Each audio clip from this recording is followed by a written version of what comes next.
Vous dites que le FPR est bâti sur le mensonge. Alors, pour détruire le FPR, on n'a pas besoin de fusil. Il suffit tout simplement de détruire le mensonge et le FPR tombera. Et pour détruire le mensonge, on n'a pas besoin de l'arme la plus forte de l'arsenal, comme disait ce général rwandais. Pour combattre le mensonge, il suffit de dire la vérité. Rien que la vérité. Il faut combattre les mensonges et les demi-vérités qui sont une autre forme de mensonge. Dites la vérité, rien que la vérité, sur ce qui se passe au Rwanda. Dites la vérité, rien que la vérité, sur le génocide des Tutsis. Dites la vérité, rien que la vérité, sur le génocide des Hutus.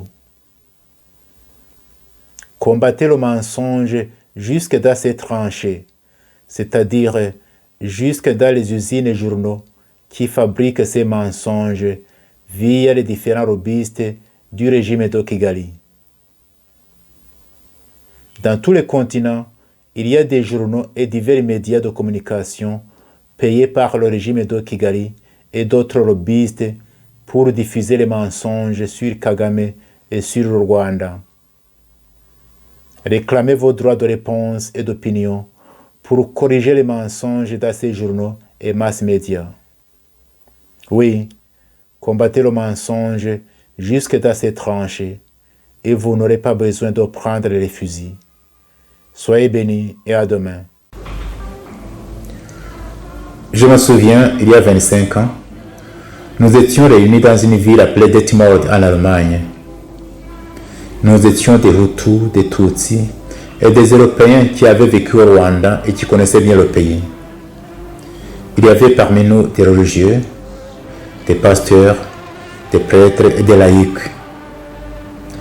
Nous avions passé toute une semaine dans une communion de prière et de partage fraternel.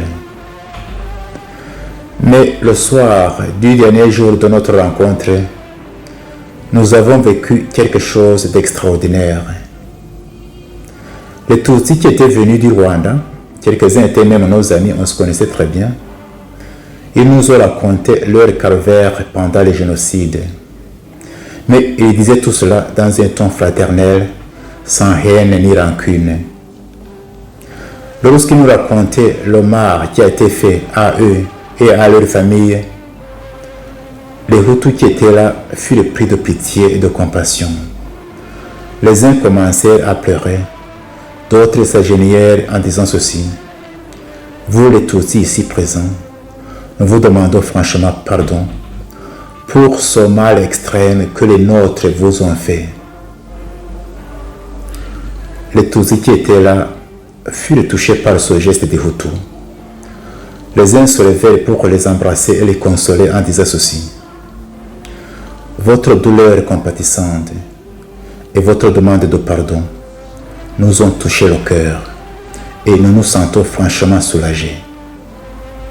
Mais d'autre part, nous aussi les Tutsis ici présents, nous devrions demander pardon aux Hutus. Oui, nous demandons pardon pour les peines et les souffrances que les nôtres ont fait subir aux Hutus tout au long de l'histoire de notre pays. Les Européens qui étaient là furent étonnés et ils disaient ceci: c'est la première fois que nous entendons des paroles pareilles parmi les Rwandais. Nous aussi, en tant qu'Européens, nous demandons pardon aux Rwandais parce que nous avons une responsabilité dans les malheurs qui ont frappé les Rwandais. Nous demandons pardon parce que nos pays ont complètement abandonné les Rwandais à leur sort pendant les périodes les plus difficiles de leur histoire. Et enfin, après tout cela, nous nous sommes assis et ce fut le silence. Après quelques instants, quelqu'un se leva et rompit le silence en disant ceci: je suis sûr que ce qui vient de se passer ici, c'est un miracle qui vient de Dieu.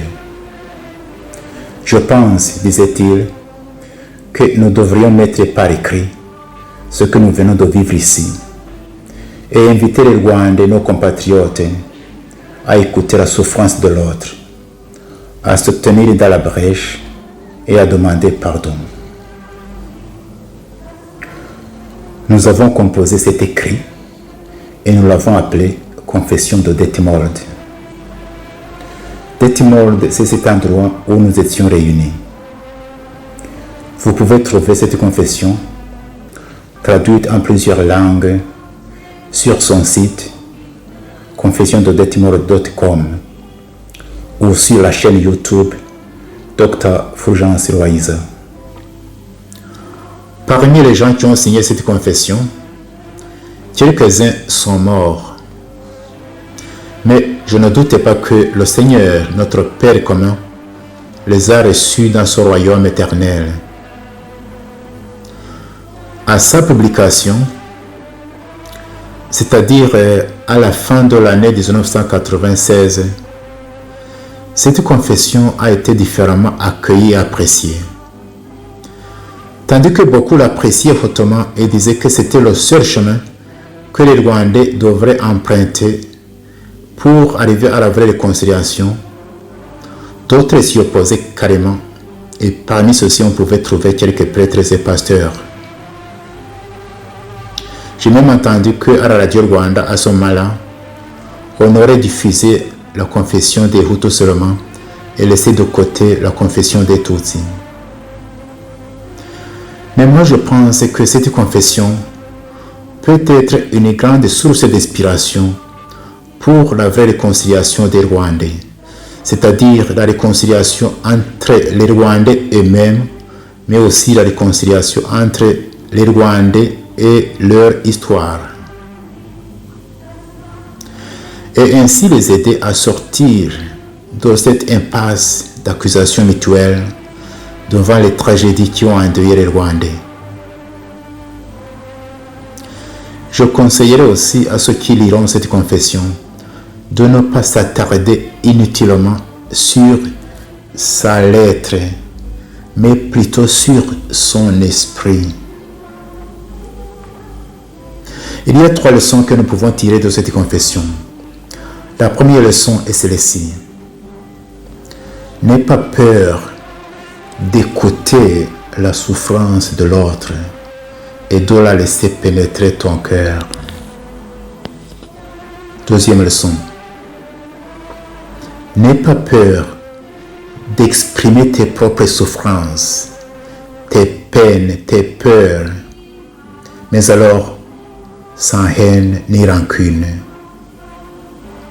Troisième leçon. N'aie pas peur de demander pardon à ce que tu as fait souffrir.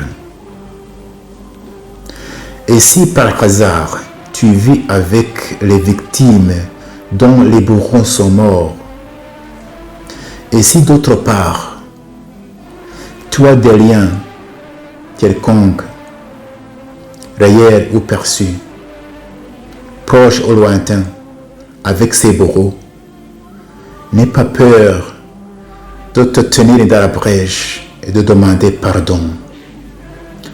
Comme ça, d'une façon presque miraculeuse, tu vas soigner beaucoup de blessures des Rwandais, des blessures du présent et du passé.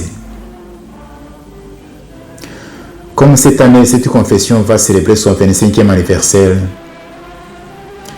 je viendrai chaque jour tout au long de cette année sur cette chaîne pour voir voies et moyens de bâtir un Rwanda où il fait beau de vivre pour tous les enfants du Rwanda.